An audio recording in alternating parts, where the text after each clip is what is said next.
Donnie and Dolly. The team is supported by ableauctions.ca. Closing your business? We can help.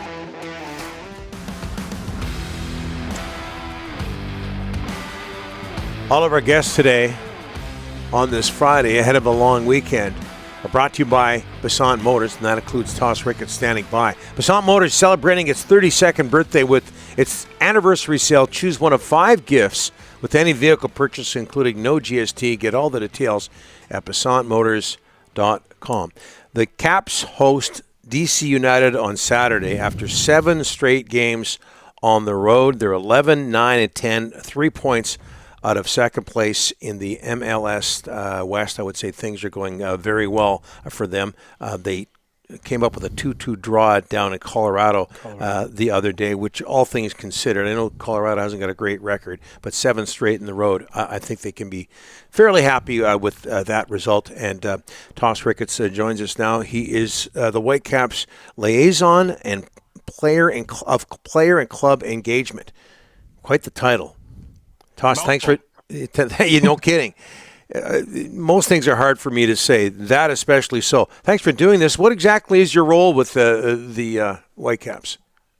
Well, I'll give you a little bit of context of how it came about. In my final 2 years with the Whitecaps, so since 2020, I was in a dual role where I was not only fulfilling my player obligations, going to training, playing games, scoring goals, helping the team there, but also after training. So training would end at 1 p.m. I'd go to the front office and start working there out of the community department. But so I've been doing that for the last 2 years, and then now I'm in the full-time role as liaison of club and player engagement. And in that role, just continuing the community work I'm doing, better connecting the club with the community and the players with the community, and fostering those relationships, and as well as gaining experience across every other department. So it's been great in my first season, my first year in the front office, and I'm learning so much and making an impact. So it's been good. Okay, people who know you know that you've been involved with Canada's national men's team. So the Whitecaps have fairly recently added Sam Adekugbe, Junior Hoylett, and Richie Larea. No shortage of Canadian national team members on the Whitecaps. Did you have anything to do with that? Yes, I did. You did. I played a little role in bringing those players there. When Sam was considering whether or not he wants to leave Turkey and come back home, I was one of the first people to reach out to him and talk to him and explain to him what Vancouver's about, what the team's about. And the same was with Richie as well. His situation with Toronto FC and his loan with Nottingham Forest was kind of on the fence. He didn't know which way to go, whether TFC, choose another team in Europe or come back to Vancouver. So I kind of helped sway his decision there to come back to Vancouver. And Junior, I was the first one to reach out to him as well. I showed him the opportunity here, explained to him this is a good place for him to not only come home, but still be on a team that's pushing for results, pushing for a cup, and I was happy that he chose us. Is it possible you could work for the Whitecaps and Canucks, Toss? Hey, Toss, 3-2-2 after 7 straight games on the road. It was, crazy. It's different in MLS. You go on the road, you go back home. You don't play a game at home, you go back on the road. But 3-2-2 on the road. Can the Whitecaps be satisfied with that? Yeah, overall, if you're entering this 7-game away stretch, you would take that record, but what I liked was that the group was not content with those results. They felt like they could have got more in Salt Lake, the 2 errors, and they felt like they could have got more out of Colorado. Although we fell off a bit in the second half, we had opportunities to still win the game. And that just goes to the mentality of the group, because that stretch was not easy, guys. Like, I think it was 3 games in 8 days, going from 4.5 hours to Toronto, to coming back to Vancouver, to another 4.5 hours to Houston, in different climate, different time zones, then going up to Salt Lake in the altitude, and then going back home, and then flying back to Colorado 2 days later to be in the altitude again. Like, it's a grueling stretch, and I don't know if many people understand what that takes and what that takes out of a player, but it showed in the boys. They were leggy in that last game, and they started the first half great against the Rapids, but it kind of slowly the level dropped. But that's because of the scheduling. That's because of that stretch of 7 games. But Toss, there was a 2-week break in between, 41 days between home games for the Whitecaps. You can't do that again, Toss. Come on. Yeah.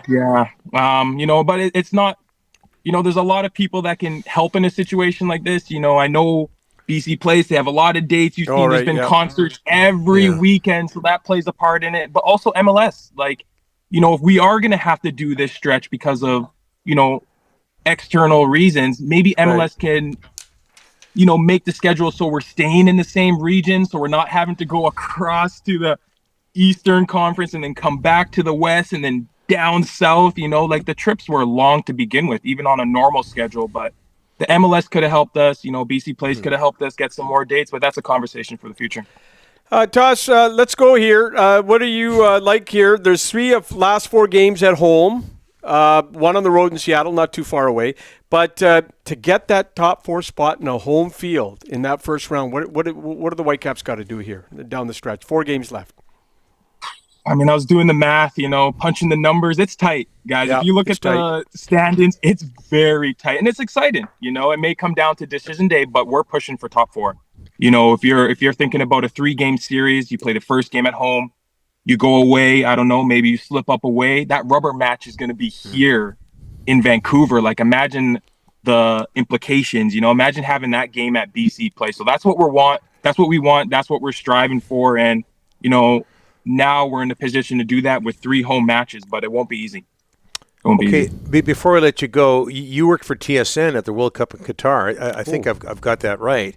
And I've heard you on, I believe it was on 650, but this is just so our business. It is so dog eat dog. They just basically threw you in there without much help, and you did a bang up job. Great job. What was that experience like? And is Qatar a place you'd like to visit one day again?